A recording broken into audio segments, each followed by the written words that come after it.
Hello there, and welcome to the Rare Mindset channel. I'm so glad you found your way here. Tonight, you don't have to push, prove, or perform.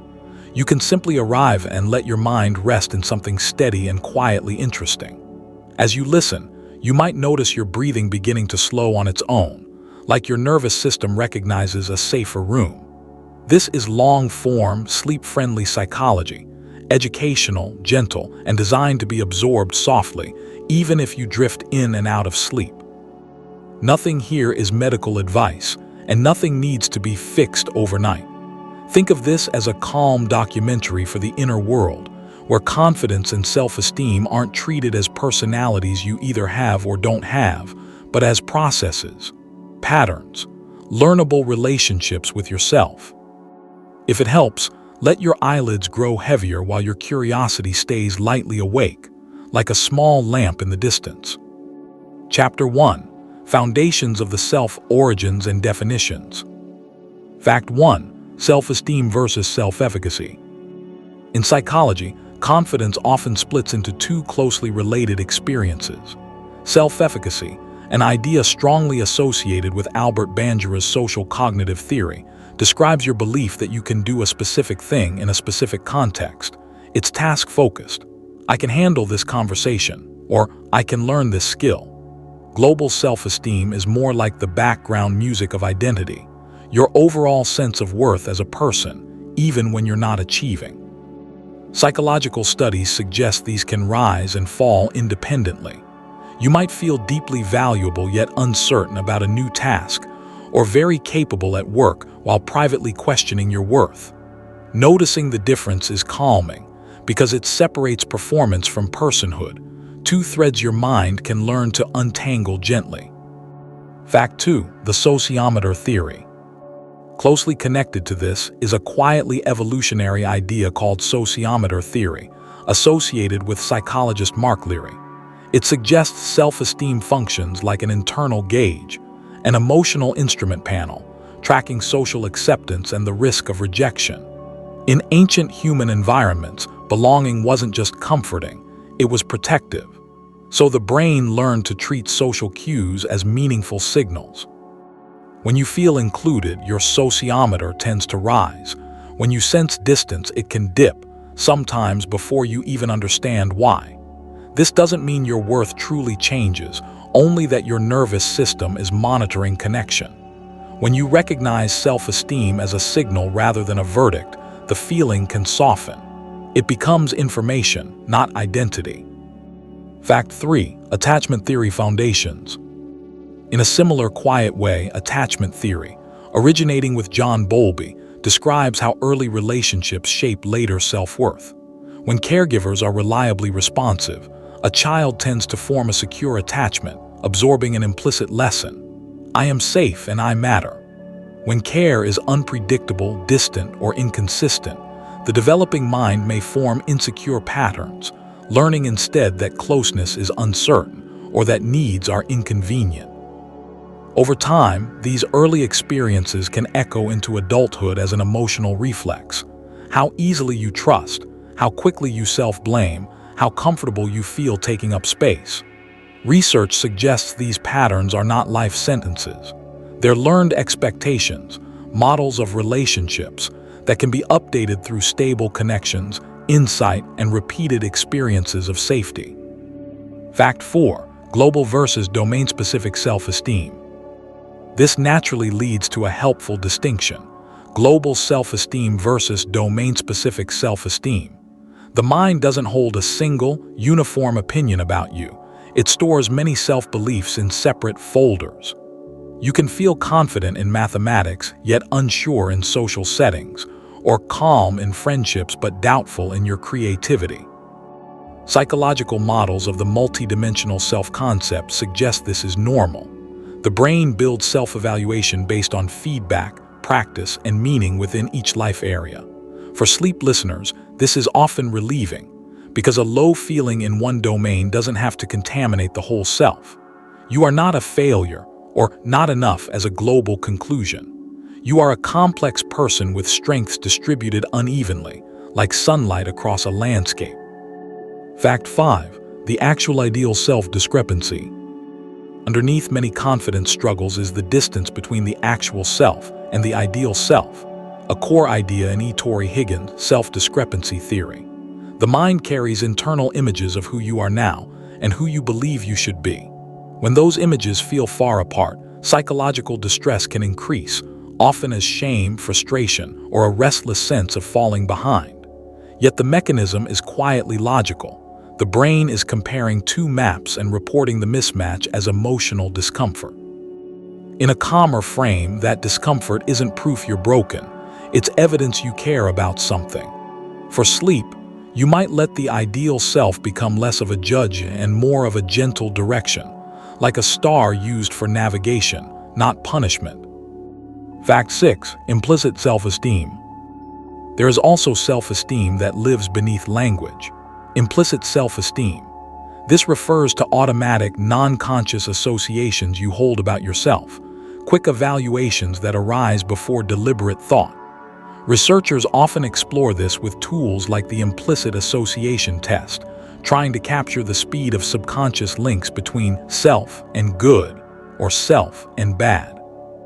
What matters for your nightly reflection is this. You can sincerely say kind things about yourself and still feel a quiet, contradictory heaviness underneath. That doesn't mean you're lying. It means different systems in the mind update at different speeds. Implicit beliefs often change through repeated experience, consistent evidence, supportive relationships, and new patterns practiced gently over time, like water shaping stone without force. Fact 7. The Rosenberg Scale. To study self-worth, psychology often uses something simple and surprisingly elegant: the Rosenberg Self-Esteem Scale. It's a brief set of statements that researchers have used for decades to measure global self-esteem in a consistent way. The scale matters not because it labels you, but because it reflects a scientific principle. Self-esteem can be assessed, tracked, and understood as a variable, something that shifts with context, development, and support. Psychometrics, the science of psychological measurement, tries to capture invisible experiences with careful questions and patterns. In a sleep-friendly way, you can borrow this stance. Instead of arguing with your feelings, you can observe them like data. Interesting, tonight my self-worth feels lower. Observation creates space, and space creates relief. Fact 8. Cultural individualism versus collectivism. In a wider view, culture shapes what confidence even means. Cross-cultural psychology often contrasts individualistic cultures, where confidence is linked to personal achievement, self-expression, and standing out, with collectivistic cultures, where confidence can be tied to harmony, duty, and fitting in well with the group. Neither is inherently better. They simply train the mind to look for worth in different places. Your self-esteem may rise when you achieve something privately, or when you support your community quietly, depending on what your environment rewarded. When people feel low confidence, sometimes they're not failing. They're living between value systems, unsure which scoreboard to trust. Recognizing cultural influence can feel like exhaling. The pressure becomes more understandable, less personal, more human. Fact 9. Stability of self-esteem. Another gentle layer is the difference between trait self-esteem and state self-esteem. Trait self-esteem is your long-term baseline, the general climate of self-worth over months or years. State self-esteem is the weather. It changes with sleep, stress, social interactions, and recent performance. Longitudinal research suggests some people have more stable self-esteem, while others experience sharper fluctuations. Importantly, a dip in state self-esteem can feel like a global truth because emotions speak in absolute language. But often it's temporary, your system responding to a moment, not defining your life. Tonight, if you feel uncertain, you can hold that feeling as weather. It can pass without you having to fight it. You can rest while it moves through. Fact 10. The self-concept clarity. All of this folds into a final foundation. Self-concept clarity, the extent to which your beliefs about who you are feel clear, consistent, and stable. Psychological studies suggest that when self-concept clarity is low, confidence often wobbles because the mind has no steady reference point. It's hard to feel secure when your identity feels like shifting fog. When clarity is higher, you may still face challenges, but you carry a coherent sense of self through them. This doesn't require a perfect identity, just a knowable one. Over time, clarity can grow through reflection, values, and honest noticing. What energizes you, what drains you, what you consistently care about. And as your self becomes more defined, confidence often follows quietly, like a shadow returning when the light steadies. Chapter 2. The Neurobiology of Belief, Brain Structures and Chemicals. Fact 11. The prefrontal cortex role. Confidence isn't only a feeling, it's also a coordination problem the brain solves moment by moment. Psychological and neuroscience research often highlights the prefrontal cortex as a key region for self-evaluation, impulse control, planning, and social judgment. When it's working in balance, you can pause, reflect, and choose a response instead of being carried away by a sudden wave of doubt. In a quiet sense, the prefrontal cortex is like a gentle conductor, helping different emotional instruments play together without turning into noise. Under high stress or fatigue, this system can become less efficient, and self-talk may turn harsher or more impulsive. For sleep listening, it can be comforting to remember. A shaky moment may reflect a temporary brain state, not your true potential. Fact 12. Dopamine and the reward circuit. Closely connected to confidence is the brain's reward learning system, often involving dopamine pathways and regions like the ventral striatum. Dopamine is sometimes misunderstood as simply pleasure, but many researchers describe it as a signal for motivation, learning, and anticipation, helping the brain notice what worked so it can be repeated. When you complete a small goal, your brain can register it as evidence. This action leads somewhere. Over time, these tiny reinforcements can create what people call a winner effect, where progress makes future effort feel more available. For a tired mind at night, this reframes confidence as something built through small, repeatable loops, not dramatic transformations. A single manageable success can be a breadcrumb that your nervous system quietly trusts. Fact 13. Serotonin and social status. In the background of social confidence, serotonin often appears in research as part of mood regulation and social behavior. Across many studies, especially those exploring social rank and dominance in animals and humans, serotonin has been associated with feelings related to social security, calmness, and status. This doesn't mean confidence is just serotonin, or that biology is destiny. It means the brain's chemistry can color how you interpret social information, whether a neutral glance feels neutral or feels like disapproval. On nights when you feel unusually sensitive, it can help to remember that inner social certainty is partly physiological. Your mind may be reading the room through a tinted lens. With rest, that lens often clears, and social cues become less threatening again. Fact 14. The amygdala's fear response. When confidence drops suddenly, especially in social settings, the amygdala is often part of the story. This region helps detect potential threats and can activate a fight or flight style response when something feels risky, uncertain, or rejecting. It can react not only to danger but to the possibility of embarrassment, exclusion, or loss of status. The body may respond with tension, faster heart rate, or a tight throat, and the mind may interpret those sensations as proof you can't cope. Yet the mechanism is simply threat detection doing its job a little too loudly. With gentle emotional regulation, like slow breathing or grounding attention, the alarm signal can soften. The goal isn't to erase fear, but to teach the brain that discomfort can be present without becoming a catastrophe. Fact 15. Neuroplasticity and growth. One of the most hopeful ideas in modern psychology and neuroscience is neuroplasticity, the brain's ability to change with experience.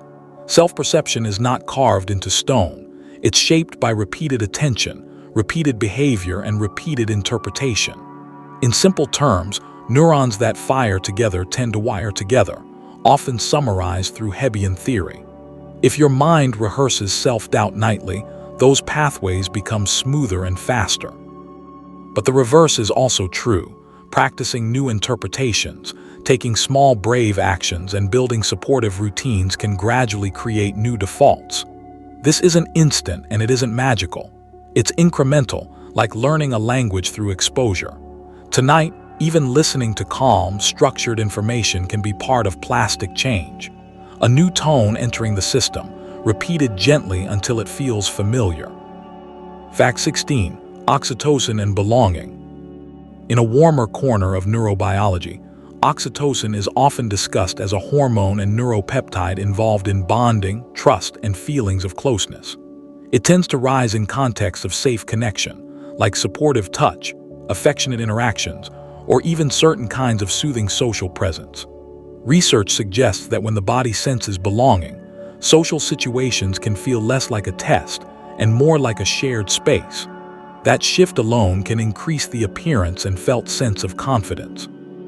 It's important to keep this grounded. Oxytocin is complex, and human behavior is never one chemical simple. Still, the broader point is calming. Confidence grows in nervous systems that feel safe enough to connect. Sometimes the most effective confidence practice is not self-pushing, but safe belonging, repeated until it becomes believable. Fact 17. Cortisol and confidence inhibition. Stress has a way of shrinking the mind's access to its best evidence. Cortisol, often described as a primary stress hormone, is part of the body's HPA axis response, helping you mobilize energy and focus when something feels urgent. Yet when cortisol stays high, research suggests it can interfere with memory retrieval, emotional balance, and flexible thinking. In practical terms, you may forget your competence under pressure, even when you've performed well before. Your confident memories can feel far away, like books on a shelf you can't reach. This is not moral failure, it's physiology. At night, the reminder can be gentle. You don't need to solve your entire self-image while stressed. Rest lowers the system's intensity, and often, confidence returns simply because your brain can access its own history again. Fact 18. The reticular activating system, RAS. Deep in the brainstem, the reticular activating system helps regulate arousal and selective attention. What you notice, what you filter out, what feels important. In everyday life, this can create a quiet confirmation machine. If you carry a belief like "I'm awkward," your attention may unconsciously scan for proof. A pause in conversation, a missed joke, a moment of silence. Compliments and warm signals may pass through unnoticed, like soft sounds in the distance. This isn't because you're choosing negativity.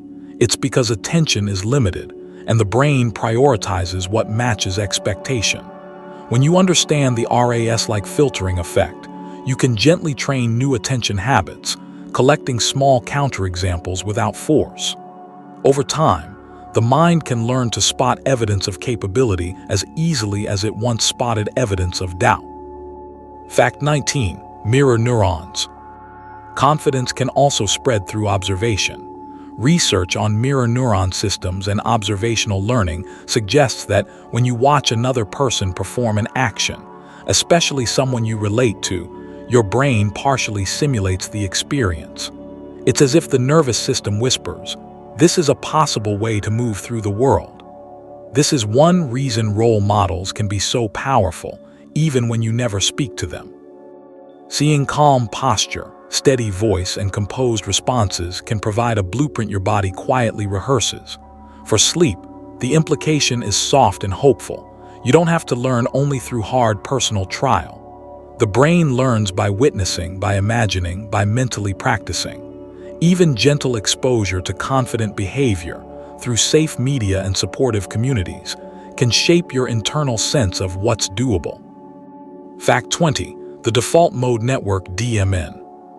When you lie in bed and your mind drifts into self-reflection, the default mode network often becomes more active.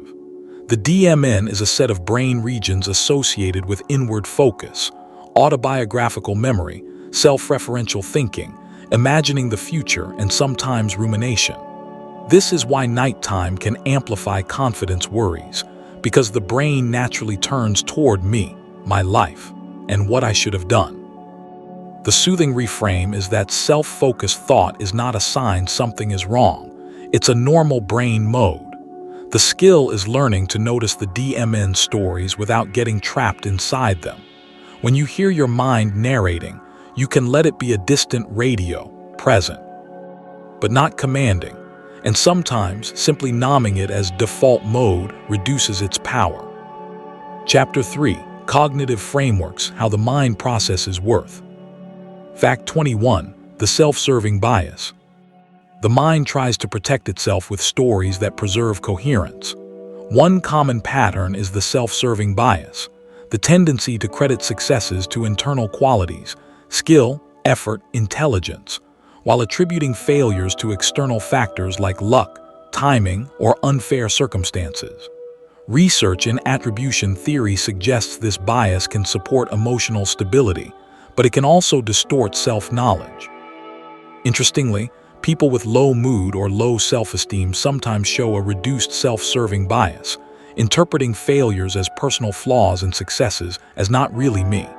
For sleep, consider the middle path. Accurate confidence is not denial and it's not self-blame. It's balanced attribution, allowing yourself appropriate credit when you do well, and allowing context to exist when things go poorly. This balance creates a quieter, steadier self-image that doesn't swing so violently with outcomes. Fact 22: The Dunning-Kruger Effect.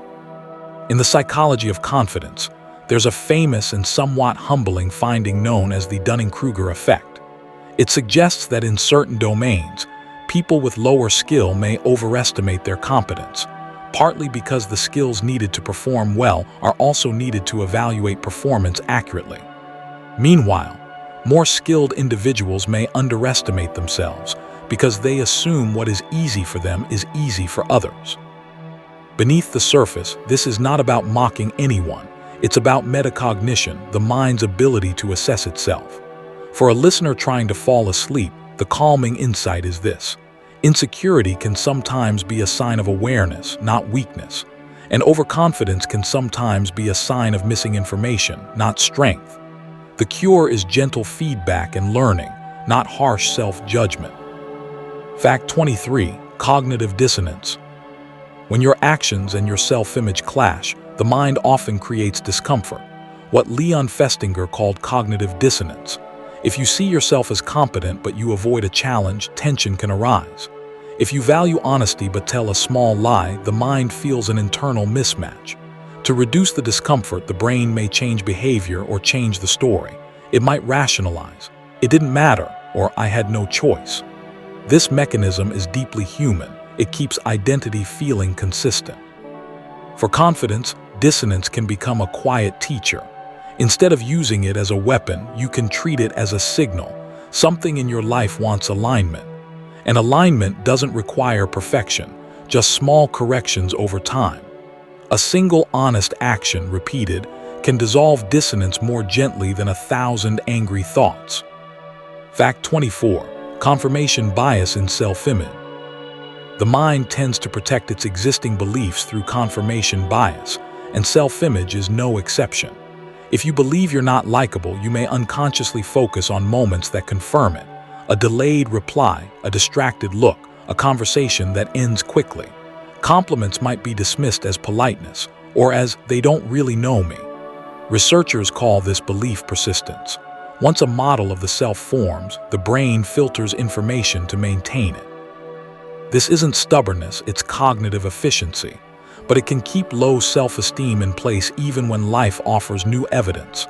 For sleep, imagine loosening your grip on certainty, not forcing positivity, just allowing ambiguity.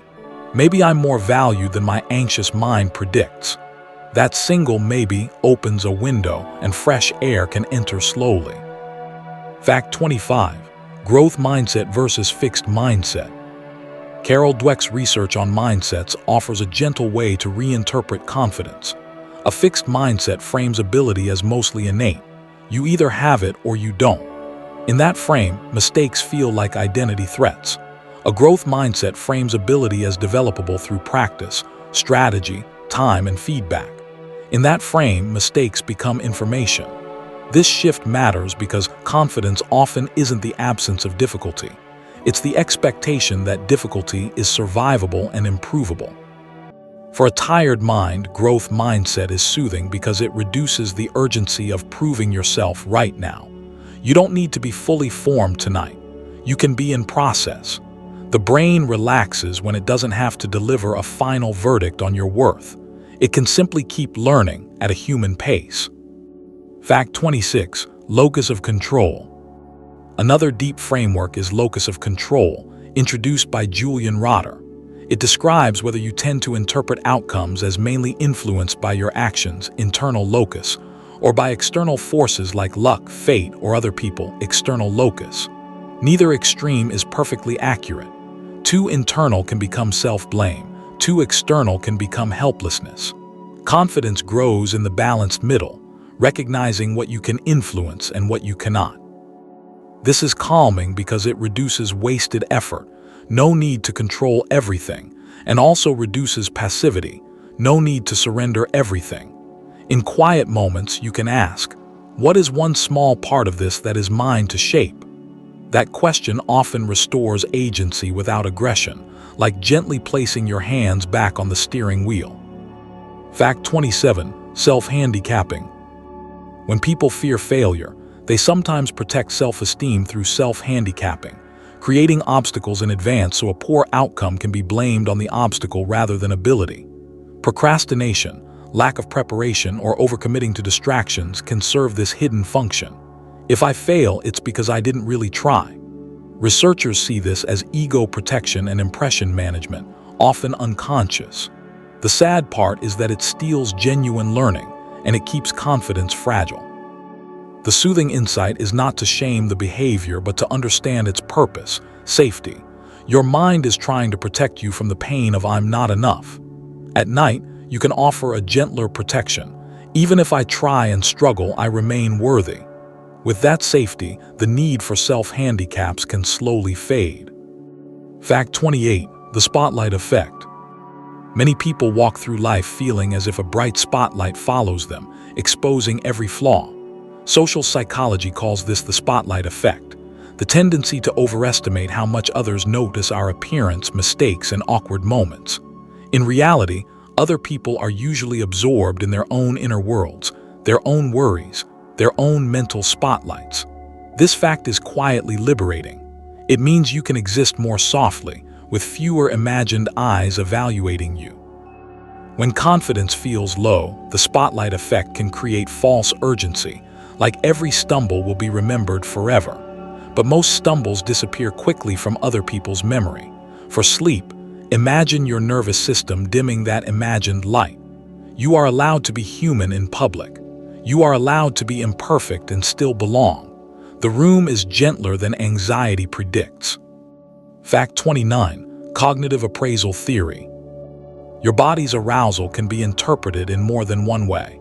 Cognitive appraisal theories of emotion suggest that labels shape experience. The same racing heart can be framed as panic or as energy.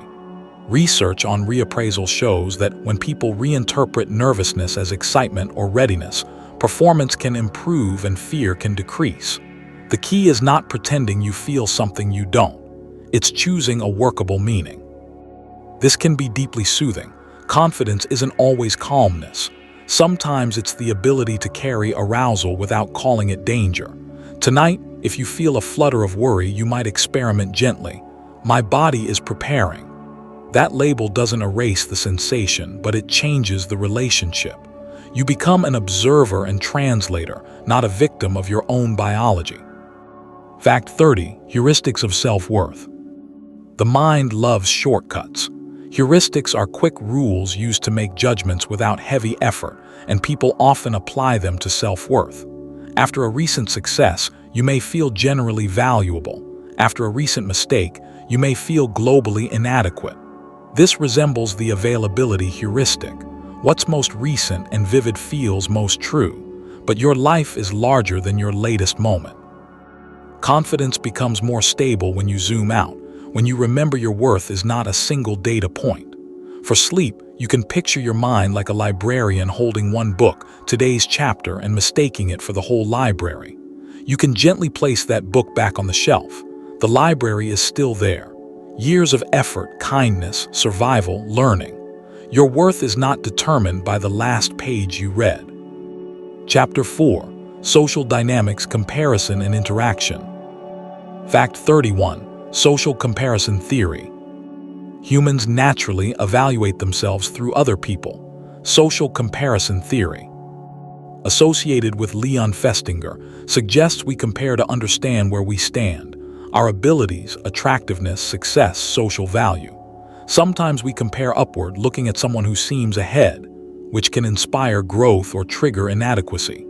Sometimes we compare downward, which can offer temporary relief but also guilt or complacency. The soothing insight is that comparison is not a personal defect, it's a social brain habit. Yet it becomes painful when we compare our behind the scenes to someone else's highlight reel. For sleep, imagine loosening the grip of the scoreboard. You can keep learning from others without using them as a weapon against yourself. A calmer comparison sounds like, "Interesting, that's possible," rather than "that proves I'm less." Fact 32. The looking glass self. Your self-image is partly a reflection, not only of who you are, but of who you believe others think you are. Sociologist Charles Cooley called this the looking glass self. You imagine how you appear, imagine how others judge that appearance, and then you feel pride or shame based on the imagined judgment. The mind does this quickly, often without asking for real evidence. This can make confidence feel fragile because it depends on a mental mirror that may be distorted. At night, it can be calming to remember. Much of social anxiety is not about other people's actual thoughts, but about your brain's simulation of them. Simulations can be wrong.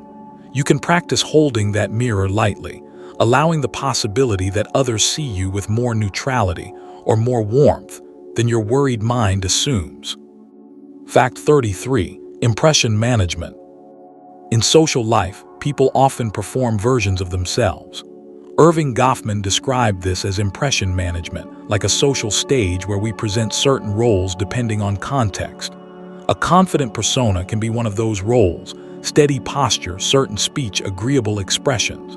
This is not necessarily fake, it's adaptive. Yet when your self-worth depends on maintaining a performance, exhaustion can follow. Confidence becomes tense, like holding a mask in place. The softer alternative is flexibility, being able to present yourself skillfully while still feeling like you're allowed to be human underneath. For sleep, imagine putting the roll down on a chair beside the bed. You can keep your social skills, they're useful, but you don't have to wear them while resting. In rest, you are not a performance. Fact 34. Social identity theory. Confidence can also come from we, not only me. Social identity theory, linked to Henry Tajfel, suggests part of self-esteem is derived from group membership, family, culture, profession, hobby communities, teams. When the group feels respected, the individual can feel lifted. When the group is criticized, the individual may feel threatened. This is why belonging can be so stabilizing, and why exclusion can feel so painful. It's also why in-group bias can appear. The mind protects identity by favoring its own group. The calming takeaway is to use social identity wisely. Choose groups that strengthen your values and compassion rather than your defensiveness. At night, you might remember the groups that truly support you, people who bring out your steadier self. Belonging isn't weakness, it's a human nutrient. Fact 35. The Pygmalion effect. Expectations can quietly shape performance. The Pygmalion effect, sometimes called the Rosenthal effect, describes how higher expectations from teachers, leaders, or peers can lead to improved outcomes, partly because expectations change behavior. More encouragement, more opportunity, warmer feedback. Over time, the person begins to internalize that belief. This is a gentle reminder that confidence is not built only in isolation. Other people's faith can become scaffolding until your own faith strengthens. For sleep, you might recall someone who expected good things from you, even in small ways. That memory can function like a psychological nutrient. And if you didn't have enough of that, you can learn to become that voice for yourself, an internal mentor that sets expectations with kindness, not pressure. Fact 36. Rejection sensitivity. Some nervous systems are tuned to expect rejection, a pattern psychologists call rejection sensitivity. It involves anxiously anticipating social dismissal, quickly detecting signs of it and reacting strongly, sometimes with withdrawal, sometimes with people-pleasing, sometimes with anger or shame. Research links it to earlier experiences where acceptance felt uncertain. Importantly, rejection sensitivity is not drama. It's threat detection shaped by learning. The body is trying to prevent pain by predicting it early. For sleep, the soothing move is to separate prediction from reality. A delayed message is not always a dismissal. A quiet room is not always disapproval. You can let your system know gently, "Thank you for trying to protect me. We will look for evidence before we conclude." That pause between cue and conclusion is where social confidence can grow. Fact 37. Peer influence and identity. During adolescence, self-esteem often migrates from parents to peers. Developmental psychology suggests that as young people build independence, peer approval becomes a powerful signal of belonging and status. This is why teenage confidence can rise and fall dramatically with social inclusion, popularity, or perceived embarrassment. Even in adulthood, echoes of this remain. The nervous system still tracks group acceptance. Understanding this can soften self-judgment. If you feel unusually affected by social feedback, it doesn't mean you're immature. It means your brain is social by design. For sleep, you can imagine giving your younger self a little compassion, recognizing how much they had to interpret, how hard they worked to belong. That compassion often reduces the intensity of present-day social pressure, because the nervous system feels understood rather than scolded. Fact 38. Relative deprivation.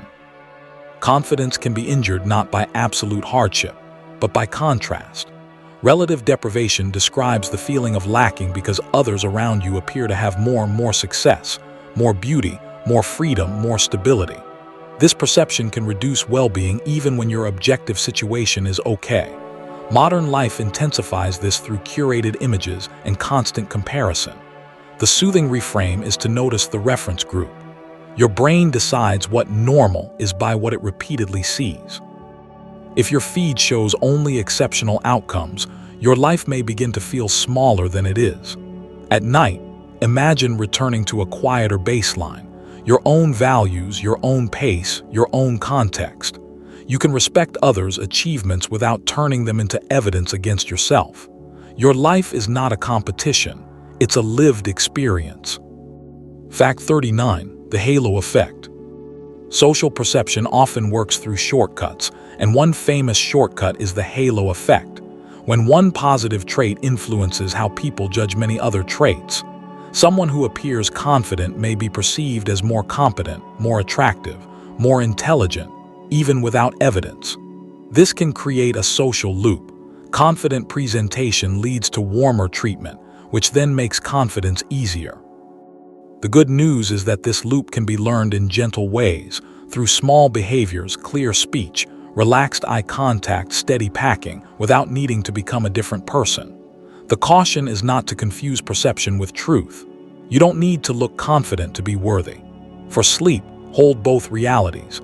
Presentation affects social outcomes and worth exists deeper than presentation. You can practice presence as a skill, not as a measure of your value. Fact 40. Altruism and self-worth. A surprisingly reliable way to strengthen self-worth is to contribute.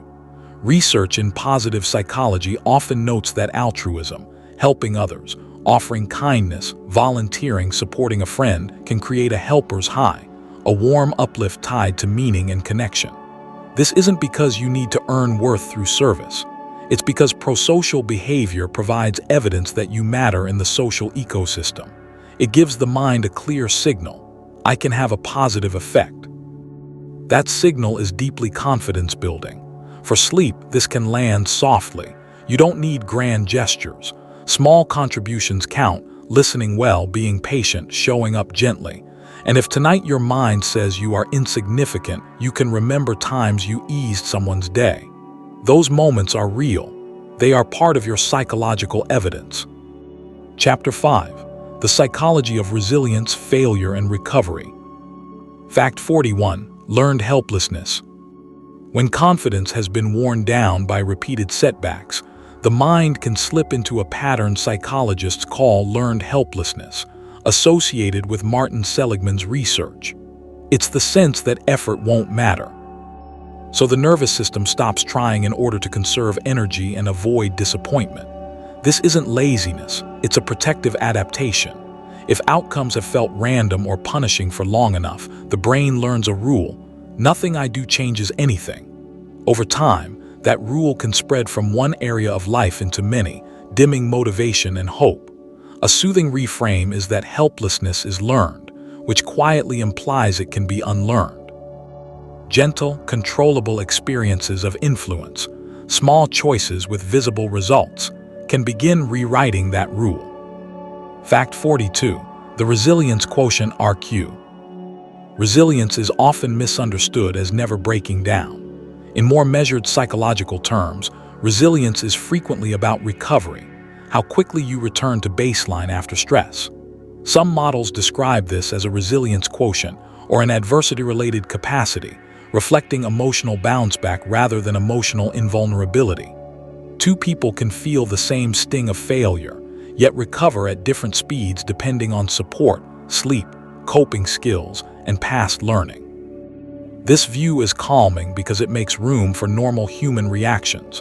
You don't have to be immediately fine for your resilience to be real. Even tonight, if you're still carrying the weight of something that happened days ago, it may simply mean your system is still metabolizing the experience. Recovery is a process with a rhythm, often helped by gentleness, connection, and time. Fact 43. Error-related negativity, ERN. Beneath the surface of awareness, the brain monitors mistakes with remarkable speed. In neuroscience, a signal called error-related negativity, often measured with EEG, appears shortly after you realize you've made an error. It's like a tiny internal alarm. That wasn't the intended outcome. For some people, this signal is stronger and mistakes can feel louder, more urgent, more personal. Confidence can suffer when the brain treats every small error as a serious threat. Yet the existence of ERN is also reassuring. Your mind is built to learn. Mistakes are not anomalies, they're part of the system's feedback. At night, you can let this settle you. Your brain notices errors because it's designed for improvement, not because you're uniquely flawed. Fact 44. Psychological flexibility. A quieter form of strength is psychological flexibility, a core concept in acceptance and commitment therapy, or ACT. It refers to the ability to stay present and act in line with values even when uncomfortable thoughts appear, like "I'm not good enough," or "this will go badly." Rather than wrestling the thought to the ground, flexibility means making room for it, like allowing a cloud to pass without chasing it across the sky. Confidence grows here in a subtle way, not as certainty but as willingness. You may not feel fearless, yet you can still move. For sleep, psychological flexibility feels like unclenching. You don't have to win arguments with your mind tonight. You can notice thoughts as mental events, real, yet not always authoritative, and let your body rest beneath them. Fact 45. Post-traumatic growth. Some research describes a phenomenon called post-traumatic growth. After enduring a crisis or a major life disruption, some people report developing deeper appreciation, stronger relationships, clearer priorities, or increased inner strength. This is never a requirement, and it doesn't make painful events good. It simply reflects the mind's capacity to reconstruct meaning and identity after being shaken. From a psychological perspective, growth can occur when a person rebuilds their worldview with more realism and compassion, discovering, sometimes slowly, "I survived something I didn't think I could." For sleep, it may help to hold this gently. Your story is not finished at the moment of impact. The mind can integrate, reorganize, and soften with time, especially with support and safety. Fact 46. Grit and persistence. Confidence is often portrayed as a spark you either have or you don't. Yet research on grit, associated with Angela Duckworth, emphasizes something quieter, sustained perseverance toward long-term goals. Grit isn't frantic pushing, it's returning again and again to what matters even when progress is slow. In psychological terms, this builds a stable identity. I am someone who continues. That identity can be more powerful than a temporary feeling of confidence. On nights when you doubt yourself, you can remember that persistence is evidence that you've endured boredom, frustration, and delay before. You may not always feel brave in the moment, but your history of continuing is a kind of bravery already lived. And the brain learns confidence from patterns, not speeches. Fact 47. Reframing failure. In cognitive behavioral approaches, reframing failure means shifting from dead end to data. Instead of interpreting a setback as a verdict on your worth, you treat it as information about strategy, timing, preparation, or fit. This isn't forced positivity, it's a more accurate model of learning. Most skills, social, academic, creative, require error to calibrate improvement. When the mind sees failure as data, the nervous system stays more regulated, which actually improves performance later. For sleep, you might imagine placing a recent failure into a file labeled feedback, rather than identity. You can let it become a teacher, not a judge. And as your brain practices this categorization, confidence becomes less fragile, less dependent on perfection. Fact 48. Self-compassion versus self-criticism. After mistakes, many people attempt motivation through self-criticism, believing harshness will create discipline. Yet research on self-compassion, often associated with Kristin Neff's work, suggests that kindness toward oneself after failure tends to support better long-term resilience than shame. Self-compassion doesn't mean avoiding responsibility. It means responding the way a wise mentor might, honest about what happened, yet respectful of your humanity. When you reduce self-attack, the threat system calms and the brain becomes more able to learn and try again. For sleep, this can feel like lowering the volume of an inner courtroom. You don't need to prosecute yourself to improve. You can learn through safety.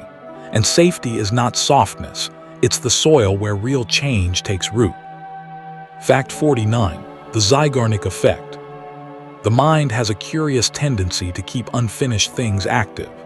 The Zeigarnik effect suggests that incomplete tasks or unresolved failures can linger in memory more vividly than completed successes. It's as if the brain keeps the file open, waiting for closure. This can make confidence feel lower at night when the mind replays what didn't go well. But the mechanism is neutral. It's a cognitive system trying to solve and complete. For sleep, it helps to offer the brain gentle closure signals, writing a brief note, nomming one lesson learned, or deciding a next step for tomorrow. Even a simple sentence like, "I can't finish this tonight," can quiet the open loop. The goal isn't to erase memory, just to let the mind close its tabs. Fact 50. Stress inoculation training. There's a concept sometimes called stress inoculation training, gradually building coping capacity by exposing yourself to manageable levels of stress, then recovering, then repeating. Like a nervous system workout, the brain learns, I can feel pressure and still function. The key is dose. Too much stress overwhelms, too little stress doesn't train. In psychology, this aligns with habituation and desensitization principles, gentle, structured contact with challenge. For confidence, this matters because many people wait to feel ready before acting, but readiness often follows action. For sleep, you can hold a peaceful plan, not to throw yourself into the hardest thing, but to practice the smallest version of bravery, just enough to teach your body that discomfort is survivable. Then rest becomes part of the training. Chapter 6. Somatic Confidence, the Body-Mind Link. Fact 51. Proprioception and Mood. Confidence is not only an idea, it's also a sensation shaped by proprioception, your brain's sense of body position and movement. The nervous system is constantly receiving signals from muscles and joints, building an internal map, where you are in space, how grounded you feel, how expanded or contracted your posture is. Those signals can influence emotion subtly. A collapsed posture may cue the brain toward withdrawal, while a stable, upright stance can cue readiness. This doesn't mean posture creates confidence instantly, but it can support the state your mind is trying to enter. For sleep, proprioception becomes soothing. You can settle your body into a position that signals safety, jaw unclenched, shoulders heavy, hands relaxed. Sometimes the quickest way to soften the mind is to send calm messages through the body's map. Fact 52. Facial feedback hypothesis. The facial feedback hypothesis suggests that facial expressions don't only display emotion, they can also influence it. When certain muscles activate, the brain receives information that can slightly shift feeling states. Research here is nuanced and not absolute, but the principle remains interesting. The body participates in the mind. A tense brow and tight mouth can keep the nervous system on alert. A softened face may invite a quieter internal climate. For confidence, this matters because anxious self-consciousness often shows up as micro-tension in the face, tiny contractions that keep the threat system awake. For sleep, you might gently scan your face as if smoothing fabric, forehead, eyes, cheeks, tongue. You're not forcing happiness. You're simply offering your brain one more signal that nothing needs defending right now. Fact 53. Presence and stage presence. What people call presence often has a somatic foundation. When someone takes up space comfortably, balanced posture, open chest, grounded feet, others may interpret it as authority or calm. Research on nonverbal communication suggests that expansive posture can influence perceived confidence, though effects vary by context and person. The deeper point is simpler. Your body communicates, even when you say nothing, and it also communicates to you. When you allow yourself to stand or sit with steadiness, you may feel less fragmented inside. For sleep, you don't need stage presence, you need rest presence. Let your body take up the exact amount of space it needs. No shrinking, no bracing, just occupancy, quiet permission to exist. That permission is a form of confidence that doesn't require an audience. Fact 54. Vocal tonality and authority. Confidence is often heard before it is understood. Studies in paralinguistics suggest that a lower, steadier vocal tone and a calm cadence are frequently perceived as more authoritative and self-assured. This isn't about forcing your voice to be something it's not. It's about packing and breath, two elements that shape sound. When people are anxious, speech may speed up, pitch may rise, and pauses may feel threatening. A slower rhythm can signal safety to both speaker and listener. For sleep, your own inner voice matters too. If your self-talk sounds sharp or rushed, it can keep your body alert. You can practice an internal tone that is slower and warmer, like a compassionate narrator. Not performing confidence, just speaking to yourself as if you deserve time and gentleness. Fact 55. The role of sleep in emotional regulation. Sleep and confidence have a quiet relationship. Research suggests sleep deprivation increases amygdala reactivity and reduces the brain's ability to regulate emotion through prefrontal networks. In plain terms, when you're tired, everything feels more threatening, and your coping skills feel farther away. Social cues can seem harsher, mistakes can feel larger, and your self-image can darken. This is why nighttime is also a place for self-forgiveness. If today you felt unusually insecure, it may not be a deep truth. It may be sleep debt talking. And if you struggle to sleep because of self-criticism, that loop can intensify. For tonight, the gentlest intervention is rest itself.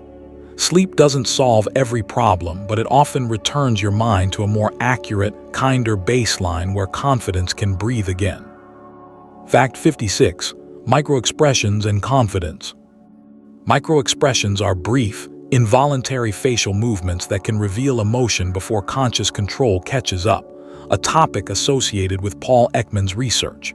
In everyday life, confidence can be affected by how safe you feel with your own emotions. When you fear your feelings leaking, you may tense up, monitor yourself excessively, and become more self-conscious. The goal isn't to eliminate microexpressions, it's to reduce internal surveillance. People who appear composed often aren't emotionless, they're regulated. For sleep, You can let your face be honest in private. No one is grading your expression here. When the body learns it can feel without being punished, it becomes calmer in public too. Confidence grows when you trust your emotions to pass through without exposing you to danger. Fact 57. Eye contact and social dominance. Eye contact is a powerful social signal. Research on gaze behavior and dominance sometimes uses the term visual dominance ratio, reflecting how speaking while maintaining eye contact can be associated with higher perceived status.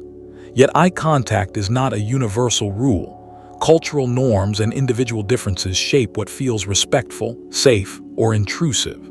Confidence, then, is not about forcing intense eye contact. It's about comfort with connection. For many people, gaze avoidance isn't dishonesty, it's nervous system protection. A softer approach is gradual tolerance, brief contact, then natural breaks, then return. For sleep, imagine eye contact as a warm lamp rather than a spotlight. You can look toward connection without staring into judgment, and you can allow your nervous system to learn that being seen is not always dangerous. Fact 58. Embodied cognition.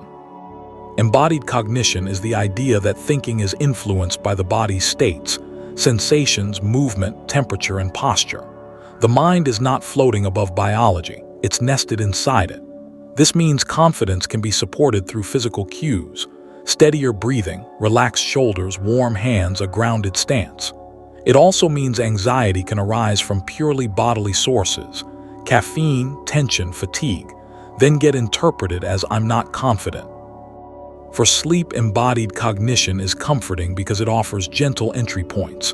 You don't have to argue with every thought.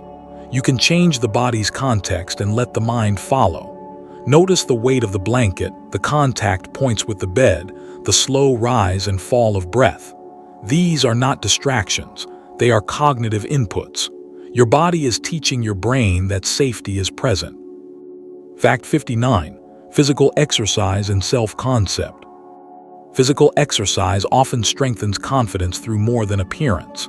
Psychological research suggests that mastering physical actions, lifting, walking, stretching, practicing a sport, can build perceived physical competence, which can generalize into broader self-belief. Exercise also influences mood through multiple pathways, including endorphins and stress regulation. Importantly, this isn't a demand to exercise, and it isn't a promise of transformation. It's a reminder that competence can be experienced directly through the body. For sleep, you can remember any time your body carried you, up a staircase, through a hard day, through a long season. Even gentle movement counts. Confidence sometimes begins not with self-praise, but with recognizing capability that already exists in muscles, lungs, and persistence. Your body has been showing up for you quietly, often without applause. Fact 60. The flow state. Flow, described by Mihaly Csikszentmihalyi, is a state of deep absorption where self-consciousness fades and attention merges with the task. People often report feeling both calm and energized, fully engaged, yet not tense. Flow tends to emerge when challenge and skill are balanced, goals are clear, and feedback is immediate. For confidence, flow is fascinating because it bypasses the question, "Am I good enough?" In flow, you're simply doing. The self becomes quieter and performance often improves. For sleep, this offers a gentle lesson. Confidence isn't always built by thinking about yourself. Sometimes it's built by getting lost in meaningful activity: art, craft, conversation, learning. And when you remember a time you were in flow, you can borrow that memory tonight as proof that your mind can be spacious, capable, and free from constant evaluation. Chapter 7. Internal narratives, language, and dialogue. Fact 61. Self-affirmation theory. Self-affirmation theory, associated with Claude Steele, suggests that reflecting on core values can protect the self-concept when it feels threatened. When confidence is shaken in one area, work, relationships, performance, you can stabilize by remembering what else is true about you: your principles, your loyalty, your curiosity, your care. This isn't denial of problems, it's widening the frame. The mind suffers when it believes one setback defines the entire self. Values create a broader identity that can hold temporary failure without collapsing. For sleep, you might let a single value float to the surface: kindness, growth, honesty, family, creativity, and simply rest with it. You don't need to prove the value perfectly. You only need to remember it exists in you. That remembrance can quiet shame and restore psychological balance. Fact 62. Declarative versus interrogative self-talk. Self-talk can take different forms, and research suggests the form matters. Declarative self-talk sounds like commands: I will do this. Interrogative self-talk uses questions: will I do this? Or how can I do this? Interestingly, questions can sometimes reduce resistance because they invite problem-solving rather than forcing certainty. For confidence, this is gentle and practical. If your nervous system doesn't believe a strong statement, it may push back. A question is softer. It opens a door. For sleep, you can try a quiet interrogative style with your own mind. What would it feel like to be a little kinder to myself tomorrow? What is one small step I could take? Questions can be like lullabies for the intellect, engaging but not agitating, guiding your thoughts into constructive pathways without pressure. Fact 63. The narrating self. Narrative psychology, including the work of Dan McAdams, suggests we carry a narrating self, an inner storyteller that weaves experiences into a coherent life story. Confidence and self-esteem are often products of this narrative. Two people can live similar events and tell radically different stories. One story becomes, I keep failing. Another becomes, I keep learning. The story you repeat becomes the identity you inhabit. This doesn't mean you can rewrite your past into fantasy. It means you can choose the framing that is most truthful and humane. For sleep, you might listen for your narrator's tone. Is it harsh, impatient, fatalistic? If so, imagine lowering its volume and softening its voice. Your life story can be told with accuracy and compassion at the same time, and compassion often changes what the future becomes. Fact 64. Semantic satiation. Words can lose their emotional charge through repetition, a phenomenon known as semantic satiation. When you repeat a word long enough, it starts to sound strange, like a sound rather than a meaning. Therapists sometimes use similar principles in cognitive diffusion practices, separating language from reality. If a negative label like stupid or awkward feels glued to you, repeating it softly until it becomes just syllables can reduce its sting. The goal isn't to punish yourself with the word, but to loosen its spell. For sleep, this is a gentle technique. You can notice a harsh label and remind yourself, this is a word my mind learned. Words are not prophecies.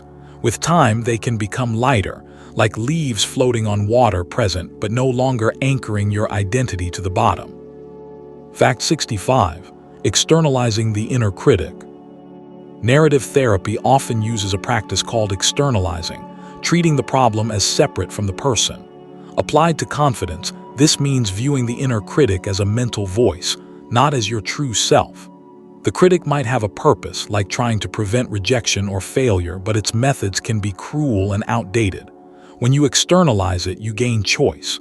Instead of I am inadequate, it becomes, the critic is telling me I'm inadequate. That small shift creates space for a kinder perspective. For sleep, you can imagine the inner critic as a character sitting at a distance, speaking into a microphone turned too loud.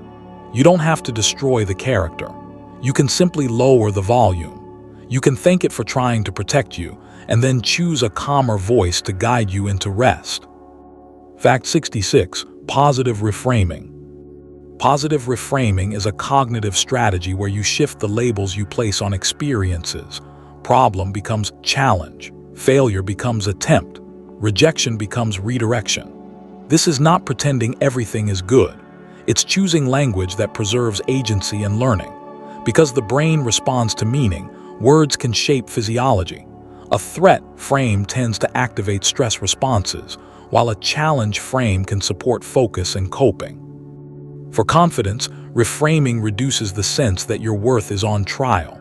For sleep, consider the gentlest possible reframe, not sugarcoating, just softening edges. I'm behind can become I'm in progress. I can't do it can become I can't do it yet or not this way. Even a small linguistic adjustment can quiet the nervous system enough to let sleep arrive.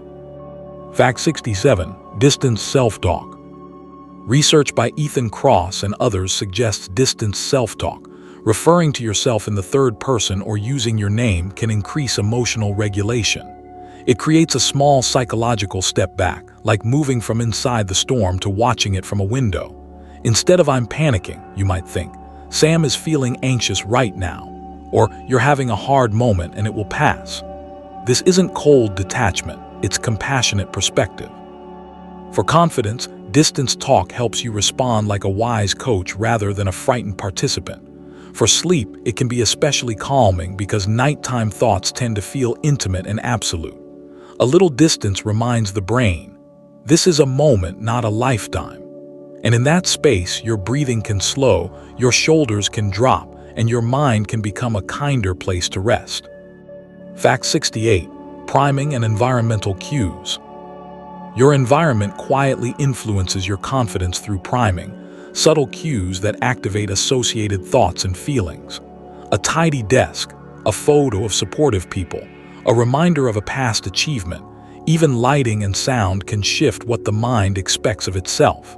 Environmental psychology suggests we are more context-shaped than we like to admit. This is not weakness, it's how a learning organism works. For confidence, it means you can design gentle supports, a portfolio folder, a calming wallpaper, a single encouraging note. For sleep, you can prime safety.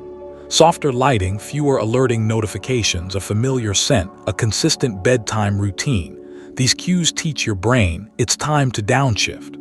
Over time, the environment becomes a friend to your nervous system, not a battlefield of triggers. Fact 69. Belief perseverance.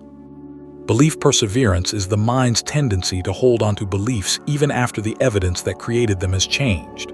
If you once failed publicly, the brain may keep the belief, "I'm embarrassing," long after you've grown. This happens because beliefs are not only intellectual, they are emotional and embodied. They become part of the brain's predictive model.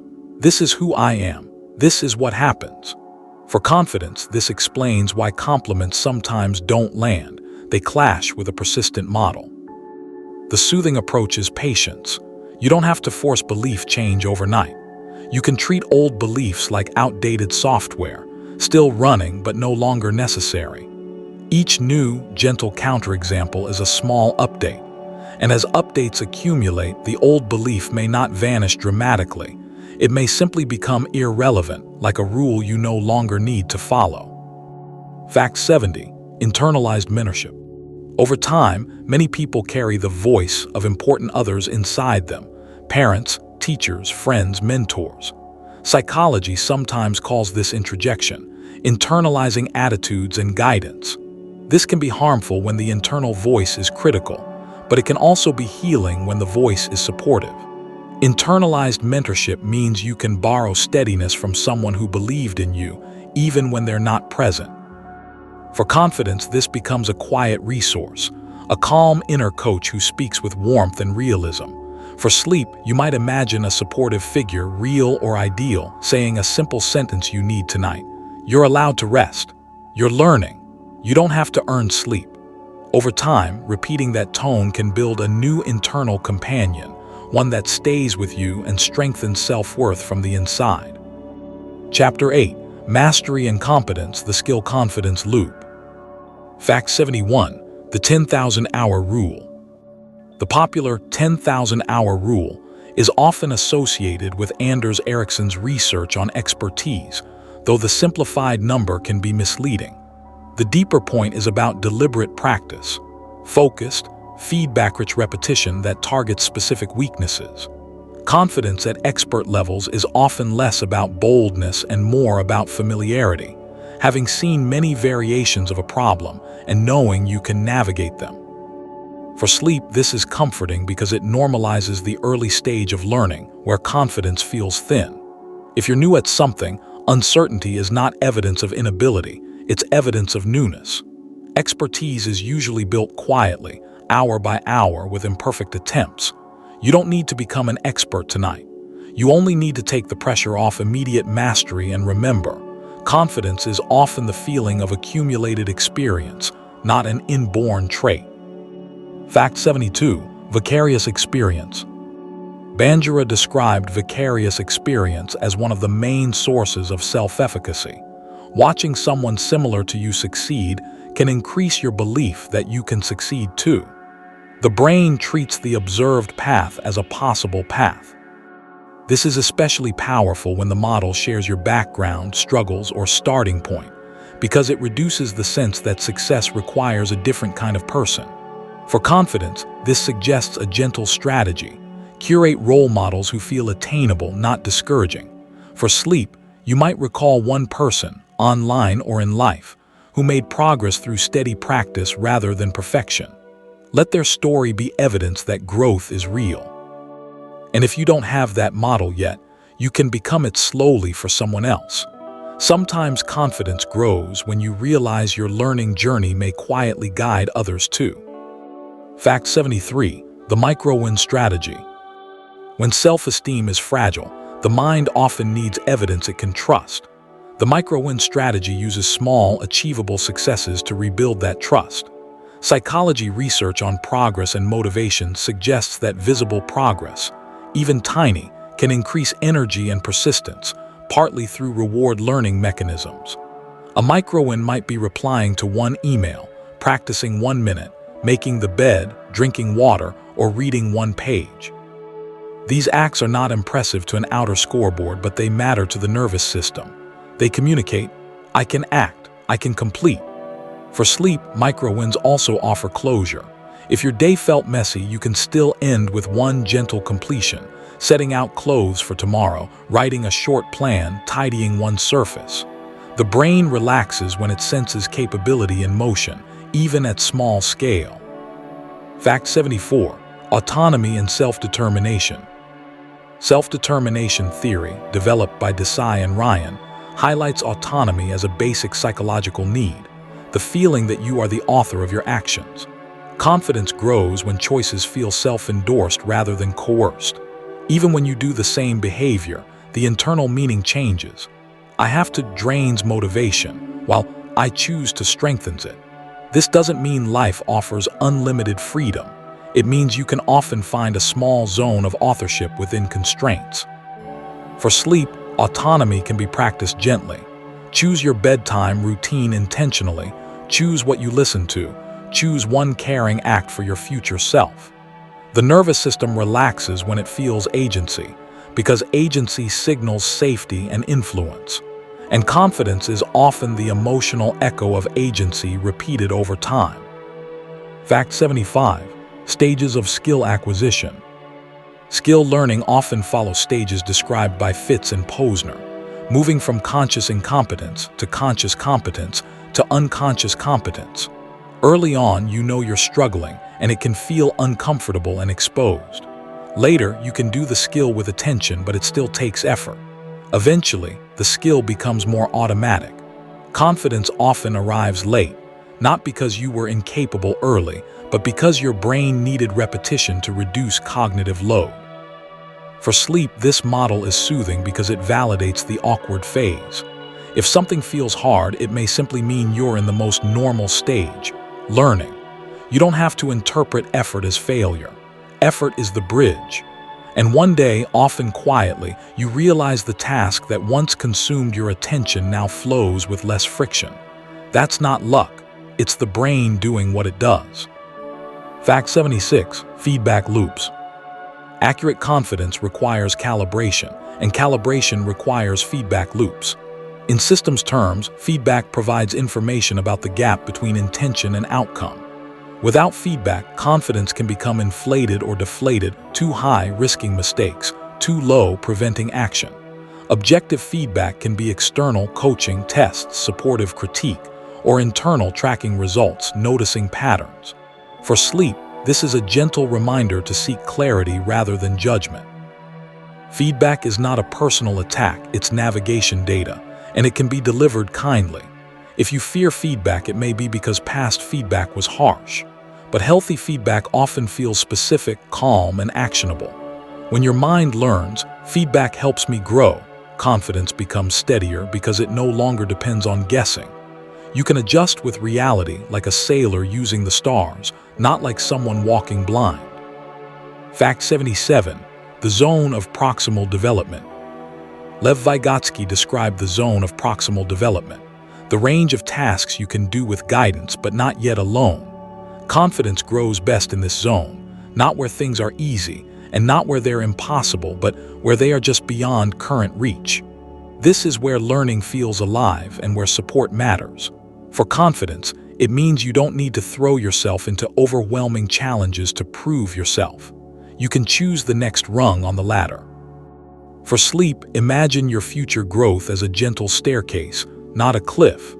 The next step might be one conversation, one practice session, one boundary, one application. And you don't have to climb alone. Asking for help is not the opposite of confidence. It's often the structure that allows confidence to form naturally. Fact 78. Challenge-skill balance. Flow theory also describes a challenge-skill balance. When a task is far above your skill, you tend to feel anxiety. When it's far below, you tend to feel boredom. Confidence lives in the sweet spot where you are stretched, not snapped. This model is soothing because it removes moral judgment from your reactions.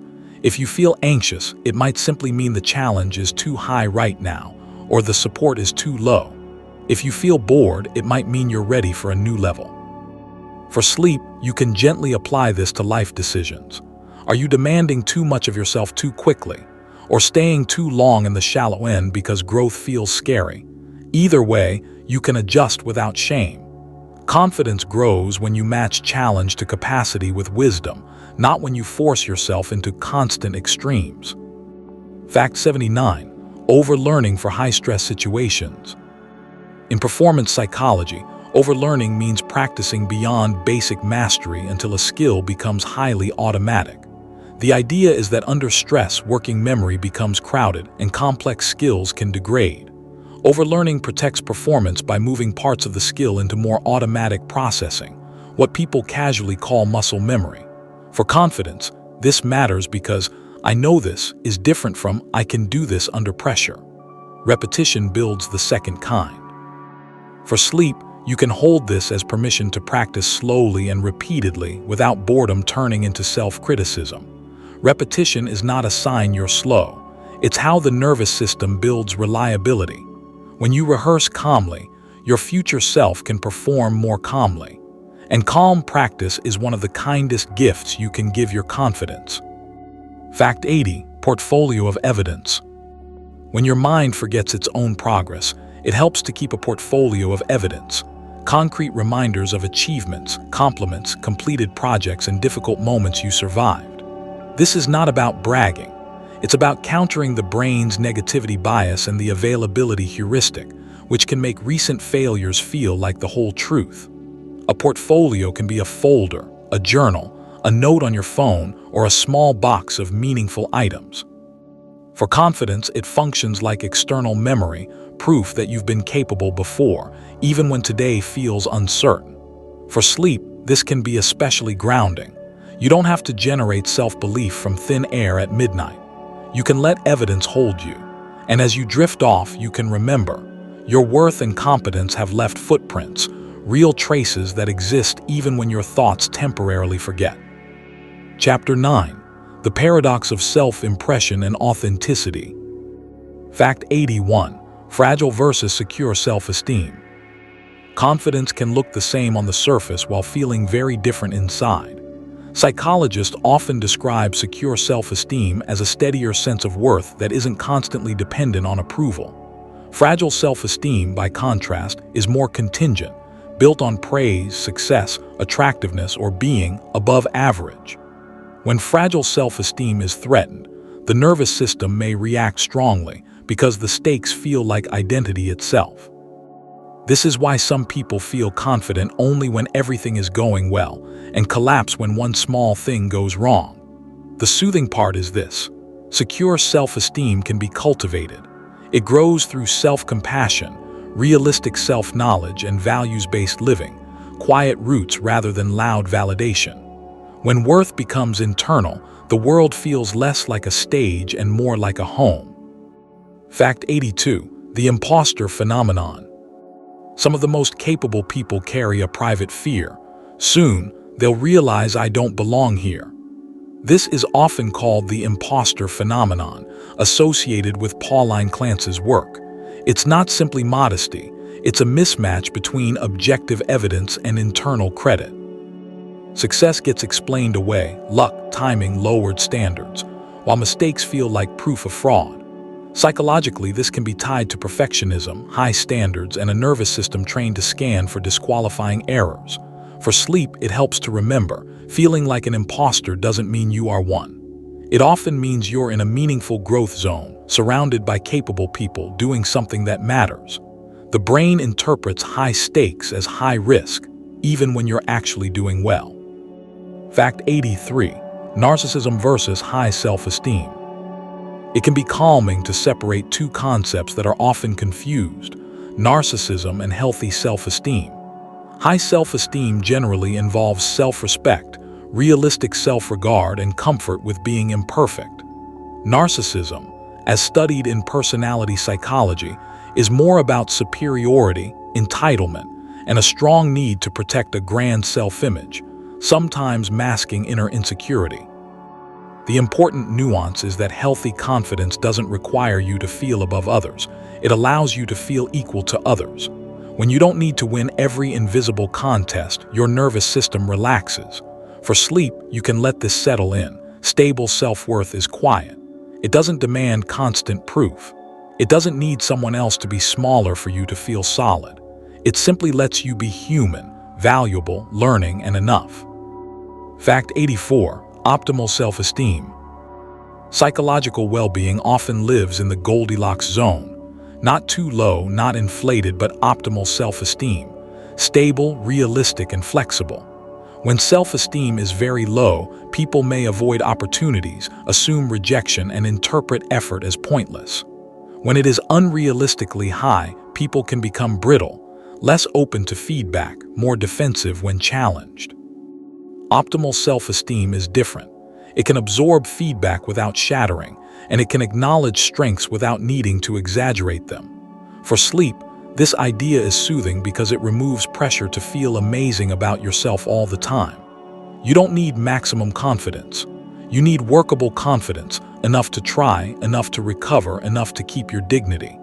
A steady, I can learn, often serves you better than a loud, I'm the best.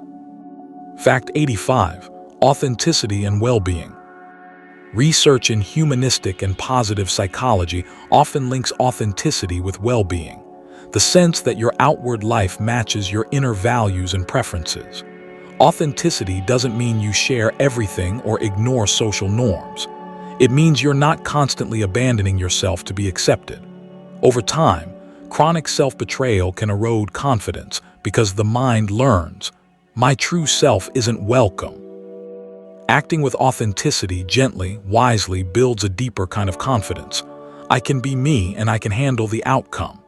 For sleep, you might reflect on one small area where you've been real lately, one honest sentence, one boundary, one choice that matched your values. Let that be evidence. Authenticity is often quiet, but the nervous system recognizes it as stability, and stability is deeply restful. Fact 86. The power of vulnerability. There is a social paradox many studies and writers point toward, including Brené Brown's work. Vulnerability can increase connection. Admitting uncertainty, acknowledging a mistake, or speaking honestly about limits can make you more relatable and trustworthy when shared with safe people and appropriate contexts. Confidence isn't always the appearance of invulnerability. Sometimes it's the ability to remain present while being imperfect. Psychologically, this reduces the load of performance.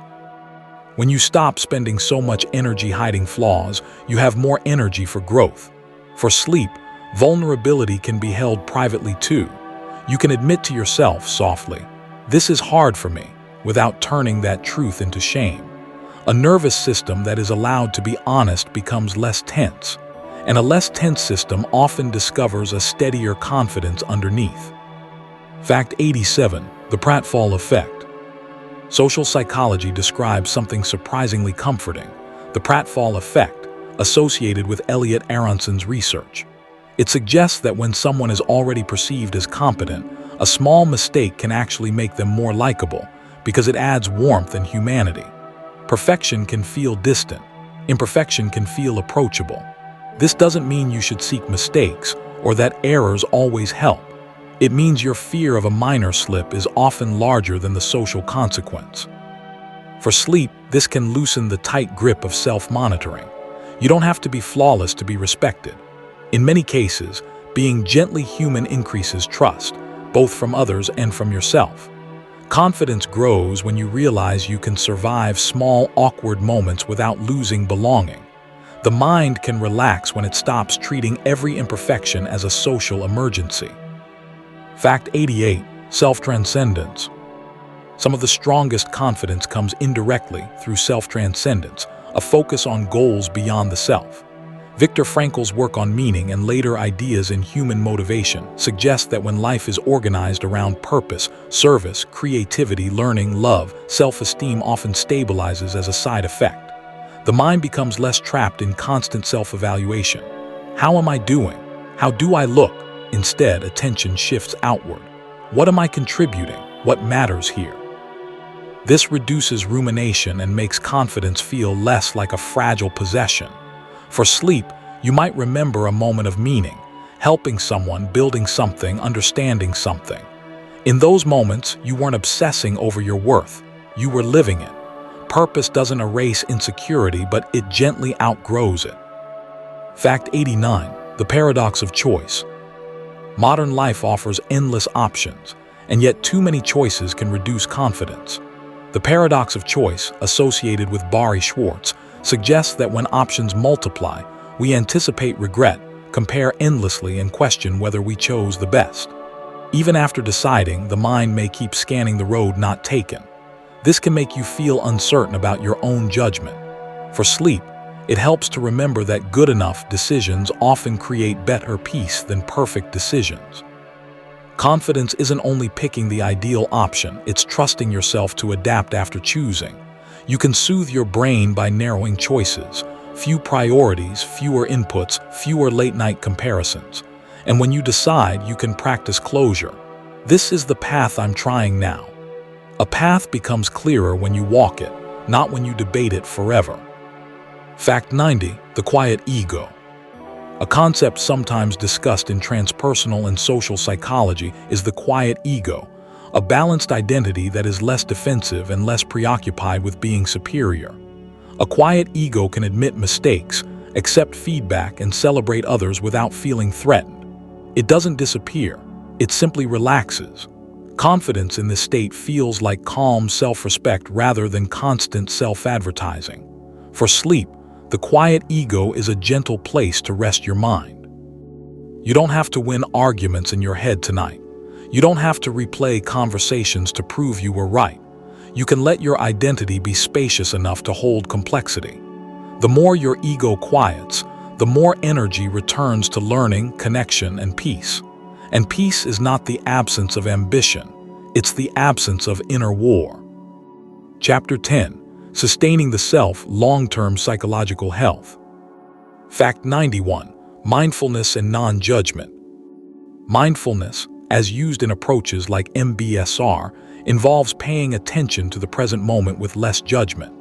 For confidence, this matters because many people don't just feel anxious, they judge themselves for feeling anxious, which adds a second wave of suffering. Mindfulness teaches a softer skill, noticing thoughts like "I'm not enough" as mental events, not as commands.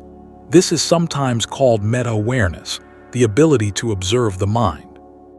For sleep, mindfulness is especially gentle because it doesn't ask you to solve everything. It asks you to notice breath, body, sound, thought, and then return patiently. When self-criticism appears, you can label it quietly, judging, and let it pass like a distant car on the road. Confidence grows when you stop treating every thought as a verdict. Fact 92. Values alignment. Confidence often becomes more stable when it's built on values alignment, living in ways that match your personal ethics. When actions and values are mismatched, the mind experiences tension and self-esteem can erode. When actions and values match more often, integrity becomes a quiet foundation. I can trust myself. This isn't perfection, it's direction. For sleep, you might choose one value that matters to you: kindness, honesty, courage, curiosity, and notice one small way you expressed it recently. Even a tiny act counts. Values are not trophies, they are compasses. And when you follow your compass, you tend to feel more grounded, even if the world is uncertain. A values-based life reduces the need for constant external validation because your inner reference point is clearer. Over time, that clarity becomes confidence you can sleep on. Fact 93. Environmental design. Sustaining self-esteem is not only an inner job, it's also about environmental design. Contextual and behavioral sciences emphasize that behavior and emotion are shaped by cues, spaces, routines, devices, social circles, and even lighting. If your environment constantly triggers comparison or urgency, confidence will struggle to stabilize. If your environment supports focus and rest, confidence can grow quietly. For sleep, environmental design can be simple: reducing harsh notifications, curating your media, keeping a calming bedtime routine, placing supportive reminders where you'll see them. This isn't about controlling everything. It's about making the healthy choice easier. A well-designed environment becomes like a gentle assistant to your nervous system. And when your nervous system feels less under siege, self-esteem naturally becomes less reactive and more steady. Fact 94. The maintenance effect. A helpful long-term truth is that self-esteem is not a destination you reach once. Many psychological models treat it as a dynamic process, something maintained through habits, relationships, sleep, boundaries, and meaning. This is sometimes described as a maintenance effect. Without ongoing support, even good gains can fade, not because you failed, but because systems drift. For sleep, this is relieving. If you've ever built confidence and then lost it, you're not back at zero. You're watching a living system fluctuate. Maintenance can be small: returning to routines, reconnecting with supportive people, revisiting goals, adjusting expectations. Like brushing teeth, it's not dramatic, but it works. When you stop demanding permanent emotional states, you reduce pressure. And when pressure reduces, confidence often returns more easily. Fact 95. Intrinsic versus extrinsic motivation. Self-determination theory also distinguishes intrinsic motivation, doing something because it's satisfying, from extrinsic motivation, doing it for rewards, approval, or status. Extrinsic motivation can be useful, but confidence built only on it tends to feel fragile. If the praise stops, the self-worth drops. Intrinsic motivation creates a steadier confidence because the reward is inside the activity: interest, meaning, enjoyment, mastery. For sleep, you might gently ask, what do I do that makes me feel quietly alive, even if no one applauds? That question points towards sustainable confidence. You don't have to abandon external goals. You can simply add inner reasons. When your actions are fueled by genuine interest or purpose, your self-esteem becomes less dependent on the outside world's shifting opinions. Fact 96. Emotional granularity. Emotional granularity, the ability to name feelings with precision, is linked in research to better emotion regulation. Instead of "I feel bad," you might identify "I feel disappointed," "I feel nervous," "I feel lonely," or "I feel overstimulated." Each label implies a different need and a different next step. Without granularity, the brain treats discomfort as a single, foggy threat, and confidence can collapse into global self-judgment. With granularity, you can respond more skillfully. For sleep, this is especially useful because nighttime emotions often blend together. A gentle check-in can sound like, "What exactly is here?" You don't need to analyze intensely, just name softly. When a feeling is named, it often becomes less overpowering.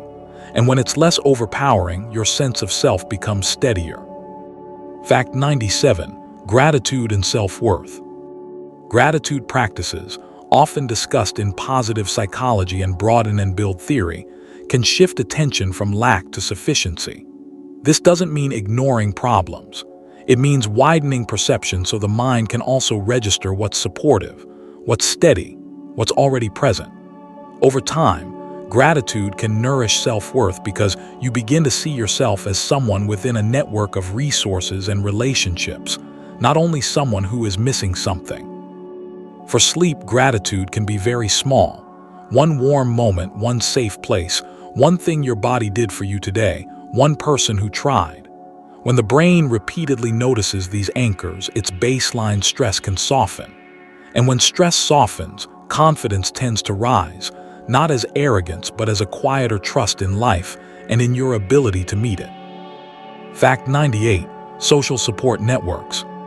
Self-esteem is partly constructed through reflected appraisals, how you believe trusted others see you. Social support networks provide emotional regulation, perspective, and belonging. This doesn't mean you need many people. It means you need safe people. When you're surrounded by chronic criticism or instability, confidence becomes a constant repair job. When you have even one reliable connection, the nervous system can downshift. For sleep, you might think of your inner circle, even if it's small. A friend, a sibling, a mentor, a community. Their presence can live inside you as a stabilizing memory. Support isn't weakness, it's how the social brain stays healthy. And if support is limited right now, the goal can be gentle. One new thread of connection over time, woven patiently. Fact 99. Future self-continuity. Confidence also relates to how connected you feel to your future self.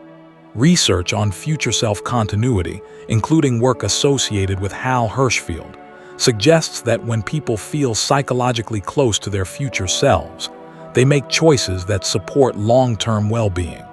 When the future self feels like a stranger, immediate comfort can dominate. For confidence, future self-continuity is soothing because it turns growth into care. You're not forcing discipline, you're protecting someone you'll become. For sleep, you can imagine tomorrow you waking up tired perhaps, but supported by small choices you make tonight. A glass of water ready, a gentle plan, a kinder inner tone. This isn't pressure, it's companionship across time.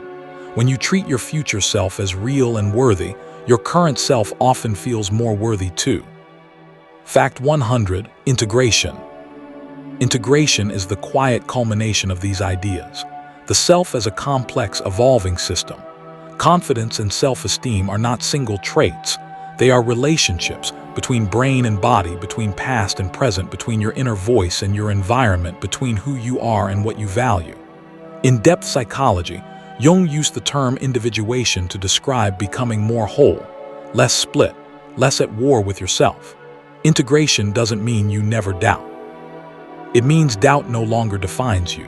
For sleep, let this be the soft landing. You are allowed to be layered, capable in some places, learning in others, strong on some days, tender on others, and still worthy. As your mind rests tonight, you don't have to finalize who you are. You only have to let yourself be a living process, growing, adjusting, and gently becoming. As we come to the end of this quiet journey, you don't need to remember every detail. You don't need to hold on tightly to any single idea. The mind learns in layers. Some of what you heard will settle into you consciously, and some of it will sink in gently beneath the surface, in the calm space just before sleep. Confidence, as you've heard tonight, isn't a performance you must maintain, and self-esteem isn't a verdict handed down by the world. They're living processes, shaped by attention, shaped by experience, shaped by the way you speak to yourself when no one else is listening. So for now, let your body rest its weight into the bed. Let the face soften. Let the jaw unclench. If any thoughts are still moving, you don't have to stop them. Just allow them to drift like slow clouds passing through a wide night sky. Thank you for spending this time with Rare Mindset. And when you're ready, you can let yourself sleep.